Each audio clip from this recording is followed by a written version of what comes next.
Trends in AI from Zeta Alpha, live from the NeurIPS Expo floor, and we have as a special guest, we have the team from CarperAI, a new subgroup of Eluther, which we're a big fan of. Can you guys tell us a little bit more about yourself and the project? Yeah, sure. So hi, I'm Alex Civarella. I work on the reinforcement learning from human feedback part of Carper. Developed the TRLX library, which I think is the first open source library that really supports reinforcement learning to fine-tune language models at scale. And we're excited to, I guess, further that in the open source community. I'm Shavaland. I'm working on RL Stable Diffusion. Most of my interests are in content generation mainly, and a huge part of that is like reference learning and value generation. Hi, I'm Lewis. I'm team lead at CarperAI. I'm mostly interested in like open instruct and how can we make InstructGPT models that are at the quality level of OpenAI's InstructGPT or beyond the quality level of OpenAI's InstructGPT. And yeah, we've been running this for like 6-7 months now officially, and like 18 months in total, so it's been quite a while. And what's some of the results that you guys have achieved? So you guys have already made some stuff open source, right?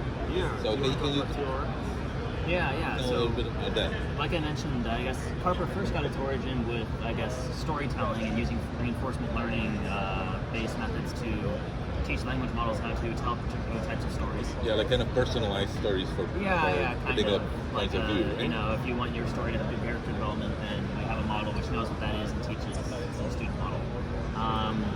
But we realized there was kind of a gap in the open source community. There were no really libraries that existed that allowed you to fine-tune large language models with reinforcement learning in general. And this is exactly what is done in the RLHF setting. So we went about building that infrastructure, and we have a pretty good library going. It's not active development, but we can support up to 20 billion parameters. So kind of the size that you can still do on one machine, basically. Yeah, one node. Yeah. Although we've tested multi-nodes as well. And how do you see kind of the future of that? I'm really fascinated. You guys are all in academia, right? So we'd like to get our hands on these kind of more like 100 billion and plus models. Do you see that that's kind of where you're going with this project as well? Yeah, so we're working with Multi and ElutherAI right now to train a 70 billion parameter base language model. And we're hoping to release it maybe sometime next year under a non-commercial license, which would allow for like research and things related to research to be conducted in the model. And then after we release that, we'll be releasing a 70 billion parameter instruct model that is tuned from this base model that'll be either MIT or Apache. Right.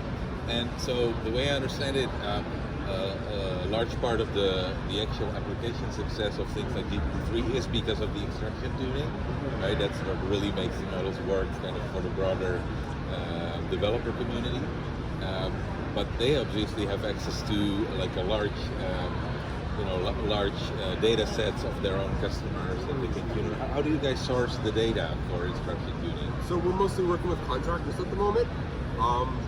At some point, we're going to start dog fooding as well, meaning that we deploy these models internally, or we deploy this model in some like capacity or at cost, and we like collect user data, and we use that user data for future fine tuning or future instruction tuning.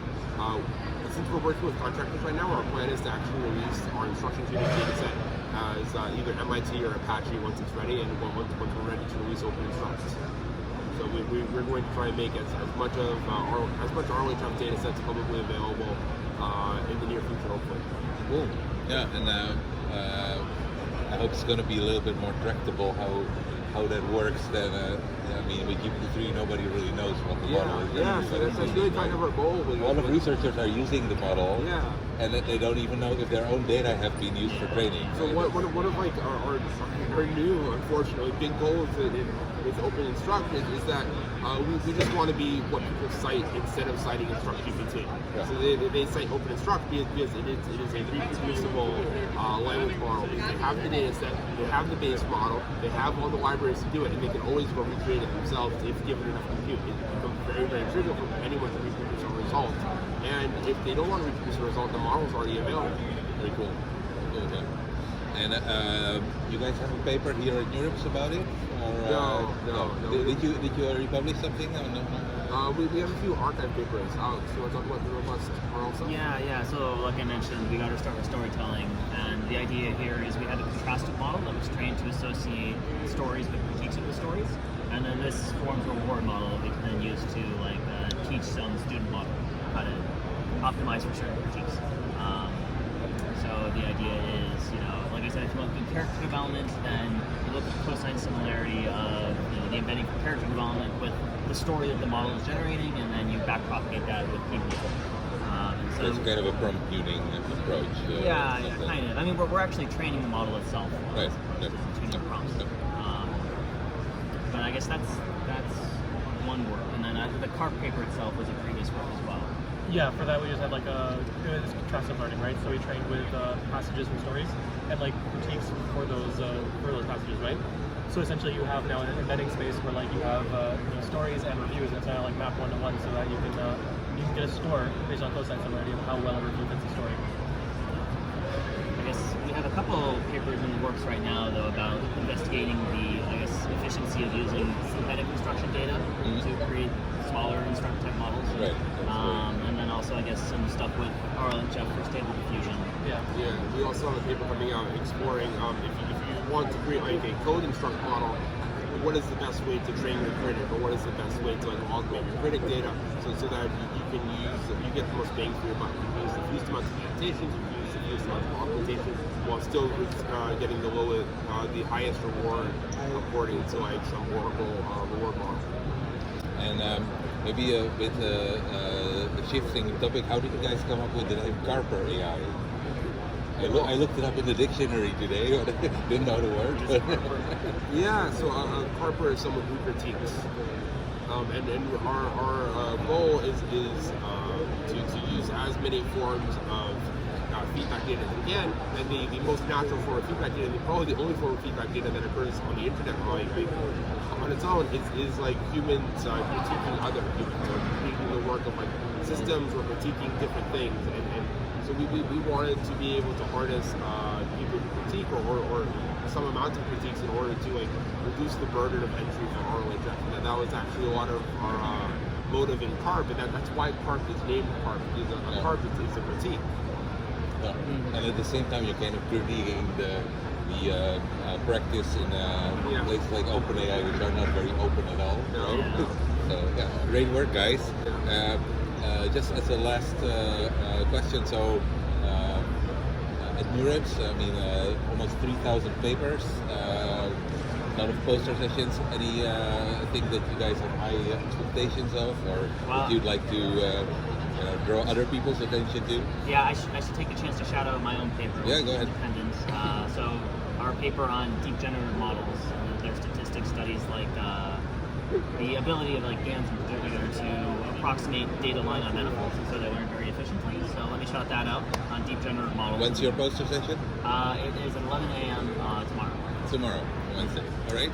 And then, besides that, some papers. Had a chance to walk around carefully. Yeah, I know. Yeah, we need to find the time. I didn't do any other papers jump out to you guys. I'm trying to think. I guess another one is there was this Riemannian score matching paper that does diffusion on Riemannian manifolds, and I think it's nice, very nice conceptually, and also they have some cool empirical results as well. Yeah, these diffusion models are really good, very fast. Didn't they get one of the awards or spotlights? Yeah, they were one of the outstanding. Yeah, So exactly. definitely one to shout out then for mentioning awards is because Carper is funded by Stability. We should definitely mention Y on 5B, which also won an Which award. one? The data set. The data set. Yeah, it's a very cool. It's Y on that's also funded by Stability. All right. Well, thank you for joining us on this short interview.